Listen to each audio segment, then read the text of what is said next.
Helljumpers, Chapter 5, Reach.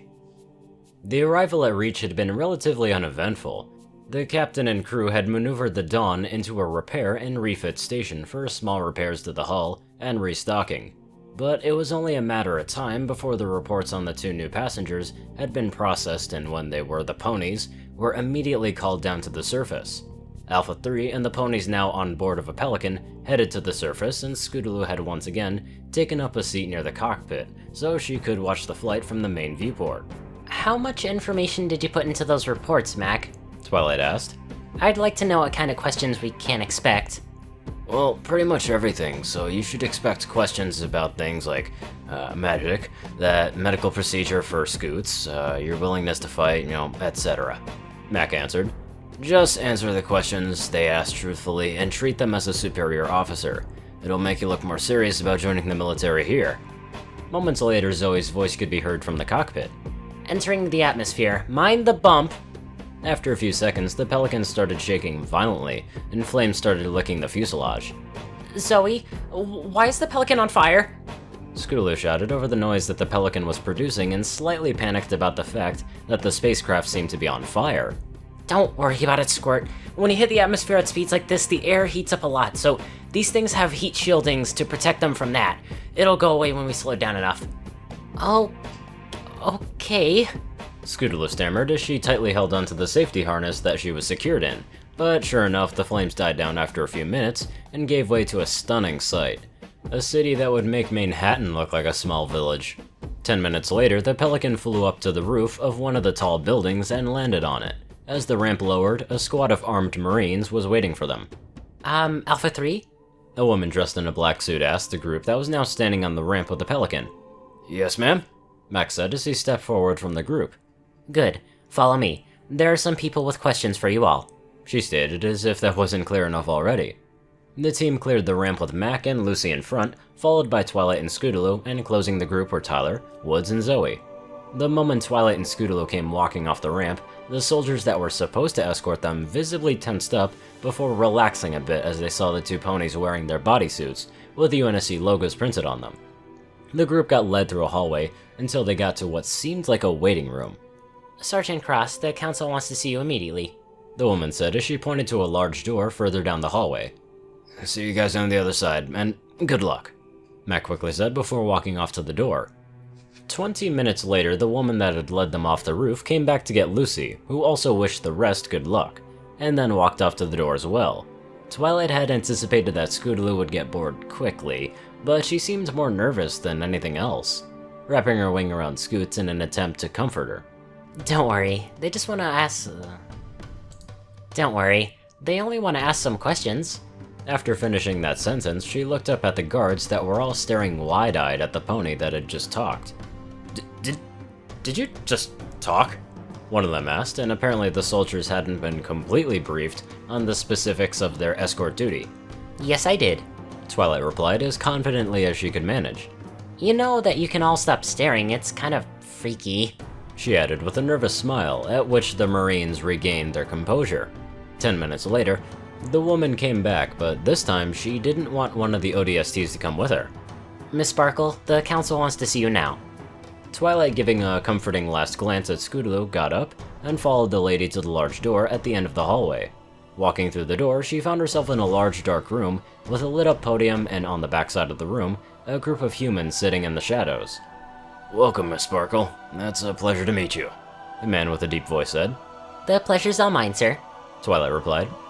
As you might be able to imagine, the Council is extremely curious about your species, yours being the first to initiate peaceful contact. The man stopping to clear his throat before continuing. Subjects like the subspecies of ponies you have on your world. Oh, yes, of course. I'll also write up a comprehensive report later, if you want. That would be appreciated. If we want a better explanation of any of the subjects that will come up, we'll send you a request, a woman told Twilight. Right. Pony Society is made up of mainly 3 races: Earth ponies, Pegasi, and unicorns. There are some sub-races, but their numbers are irrelevant with the exception of alicorns. Only 4 alicorns are currently known to be alive: Princess Celestia, Princess Luna, Princess Miyamori Cadenza, or Cadence, and lastly, me. Wait, so if you're an alicorn, you automatically become a princess? One of the humans asked. Essentially, yes, but to become an alicorn, you have to perform an extraordinary feat of magic, and I, for example, was born a unicorn, but by discovery of a new magical field and finishing a spell, I ascended to alicorn status, gaining wings. Twilight explained. Let's switch the subjects. Further information will probably be requested on your society in a report, the male voice stated.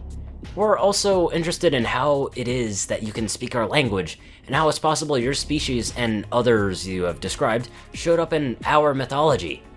My understanding of how that's a possibility is, well, still not complete either. My working theory is that a being called Discord made a rift with chaos magic connecting our worlds. I can't verify that theory since it would require me to travel to your homeworld, which I would understand you would be apprehensive about seeing the current circumstances. Could you tell us more about chaos magic and magic in general? Since humans don't have access to magic, we don't really have any understanding of it. One of the humans asked. Twilight was thinking about how to explain magic to non-magic users for just a moment. Well, magic flows around in a field of some sort. Regular magic users can guide the flow of it gracefully to accomplish a task, like levitation for unicorns, flight for Pegasi, or extra endurance for earth ponies. Note that an alicorn has all three types of magic, as we represent all races. But chaos magic on the other hoof is like brute forcing the magic field to tear up to accomplish tasks. This makes chaos magic really powerful, but with the side effects being that it causes the user to go insane. Discord is really powerful with chaos magic, which promptly caused him to go insane. Could this Discord become a threat sometime into the future? The woman asked, in her voice giving away a hint of worry. As of this moment, Discord should be petrified in the castle garden in Equestria's capital, held captive by wards placed by Princess Celestia and Luna. Twilight replied, trying to quell the worry the humans might have had. We'll also have any further questions about magic and reports. Next topic we would like to bring up is your proposed surgery on Miss Scootaloo. We presume the disability is magical in nature, the man asked.